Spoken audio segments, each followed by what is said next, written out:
This is the HTC Desire 22 Pro, and today we would like to show how you can add numbers to the keyboard on this device.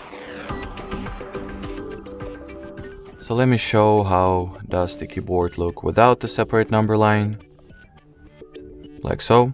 From here you need to go to the keyboard settings. You can do that by either tapping on this little gear icon at the top part of the keyboard, and as you can see we are getting forwarded to the keyboard settings page, or you can also access it from the general settings app. Then go for the system category, languages and input, on-screen keyboard, Gboard. So once at the settings page, enter the preferences section and, well, turn on the number 0 switch. And as you will be able to see now, that will essentially mean that we have successfully enabled the separate number line on top of the characters at the keyboard of this device. Alrighty, so that will be it for this video. Thank you so much for watching, and bye bye.